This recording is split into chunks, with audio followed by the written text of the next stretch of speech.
spellbook, the keystone, the rune that lets you change out your summoner spells, and they started Exhaust Ignite, and they would Exhaust Ignite level 2 or 3 with Spell Thief, and all in the other mid laner, and the mid laner would flash away, they pick up their flash and flash after them, and it almost resulted in first blood every time. It was ridiculous, but then it kind of, people were like, okay, let's make it so it bounces a little bit, you gotta go pick it up, but it still was like, okay, there's other things that are really powerful, but he's not running that here, but he is gonna be able to pick up things like Exhaust, and there's no flash away that could possibly happen here for Uzi, because he has the Exhaust and Barrier. Right, you think about ways that you can deal with a surprise trouble bubble or something like that on Summoner's Rift. Everybody takes flash all the time, always, so you can still try to evade some of those, even if the sleep's about to wear off. You can flash out of the way of the missile, but not here. Flash, not that combat summoner spell that people are favoring.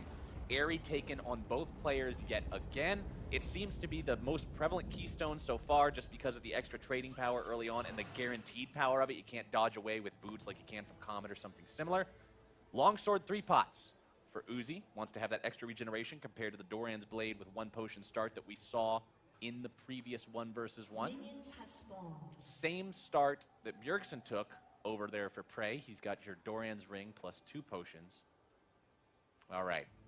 It always throws me for a loop a little bit too, looking at the top and seeing the gold 0.5k to 0.5k, considering it's never that low on Summoner's Rift. Yeah, it's very low, but checking out the keystones and the runes right now, both of them have Second Wind, and then Iron Skin and Mirror Shell, of course, PraY's gonna have the Iron Skin and Mirror Shell for Uzi, and then it's both of them Scorch, both of them Monoflow Ban, both of them Airy.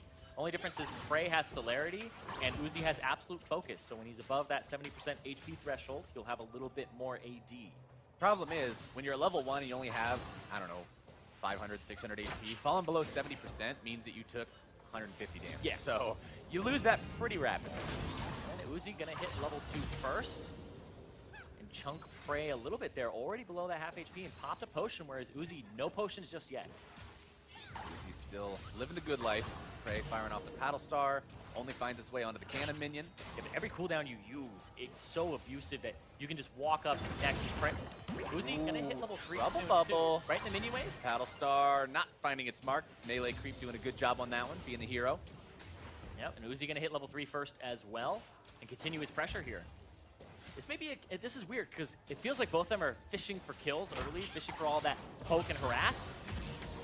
But this may be a CS game. You can already see Uzi up quite a bit. And Uzi got the health pack from PraY's side as well. That's so big. Every time you grab that health pack, it's like an extra potion. And it's not just a game where, okay, I'm up 1 potion. Your opponent is now effectively down 1 as well because he's the one who would, in theory, have that health pack. Yeah, it's neutral, right? It's one that you can take away from him. And PraY gonna all in already, trying to get summoner spells. PraY trying to make it happen. Finds the Drowsy, finds the Paddle Star. Gonna pick still him up looking for some more damage. Oh, Utilizing the barrier. He's got the summoner spells. He gets first blood. What were we talking about at the start? Zoe is bonkers. It's 1v1. You know there's never any worry about a jungler or something else coming after you. So when the other guy clearly is all-inning you, you can say, okay, this is the opportunity to use my summoner spells. It makes sense here. I will get value from using this ability. But against Zoe, you've got to be so careful because you're like, is he going to get more value from this than I am by being able to continue this pressure, continue this advance?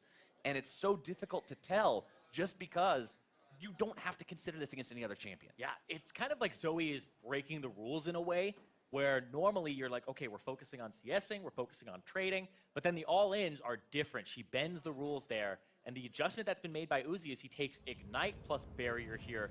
No Exhaust this time. I don't know how much it'll help him out, but we'll see what happens as we hit game number 2. I call this the tilted top laner at the end of the season summoner spell loadout, because I have seen Fizzes and Fioras take Ignite Barrier at the end of the season when they're tired of losing because of their team and they just try to go 1v1 and then they get king. That's the only time I've ever seen this on Summoner's Rift. So let's see how it works out for Uzi here as PraY hangs out in the brushes. Wants to see if maybe he can get an early Paddle Star, but you don't want to do it too early. See, that's the trick, Zyrie. You do it too early, guys got time to get back. You don't actually get anything for your Paddle Star. So you've got to have that, it's the paddle pocket. You got to hit the Paddle Star right in that time pocket where the minions are just arriving, and you end up costing Uzi a potion. Can PraY find the paddle pocket? He's just dancing right now. Hold on. Paddle pocket. Nope, get back in the bush. Nope, okay. You were saying? Okay, he did not find the paddle pocket. Where the minions Wait. are colliding, we are here. Oh, Okay, no. nothing quite. I respect the fact that he went for it instead of just flinging it into the minions. Yeah, it's definitely harder to find the paddle pocket when you don't have an R to increase your distance or your stun or your sleep, I guess, to keep the person in one spot. All right, so we got Airy on both these guys again. Worth pointing out, you guys can obviously see that on your screen, but just to make sure there's no confusion here, these guys will have extra damage on anything they happen to land on each other. Uzi and PraY both around the same amount of HP right now. PraY level 2 first, though. Managing to land that one. PraY with level 2 means the Sleepy Trouble Bubble is online. Oh, he's trying all in already. Trouble Bubble misses. PraY still looking to find the Paddle Star. Going to be ignited. He's looking to make this one happen. PraY getting away, but Uzi with the damage. The first blood.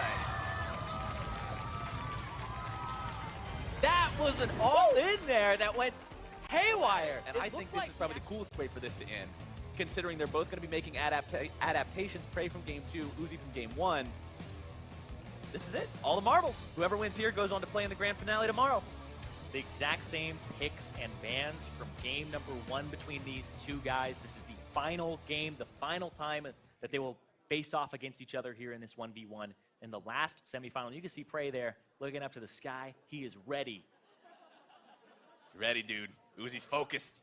PraY is ready. And this has been an intense 1v1. It's back and forth. Some early kills here between both of these guys. Saw a level 2. I believe it's the first time we've seen a level 2 or a level 1 all in actually result in a kill in this 1v1 tournament. This is why it's fun with these being best of 3s now as well, because you get to see the little minor adaptations they make from game to deal with each other. And even though we're seeing PraY play the same champion in all 3 games and Uzi switch back and forth between 2 champions, those small adaptations still mean it's a very different game each time. Just because they found what's worked, they found what hasn't, and going into game number 3, we'll see which one really has it down. PraY hanging out in his own brush this time, not willing to walk up. He knows that if they get into an extended auto attack fight, he's up against an 80 carry this time, so he's probably going to lose. Yeah, and Uzi also running defensive summoner spells now. No offensive summoner spells to help boost the power of the Zoe. Because remember, Zoe all-in'd him with like 250 HP, double barrier, had another summoner spell exhaust on top of it, so he was able to catch up to Uzi. So Uzi may be playing the farm or poke game here against the Zoe to keep her away. This may work for him, but also Uzi really wants to move on, man. This guy wants to defend his title, wants to be the back-to-back 1v1 champion, and PraY wants to put an end to that because this guy, he's been having fun, but it's all serious today.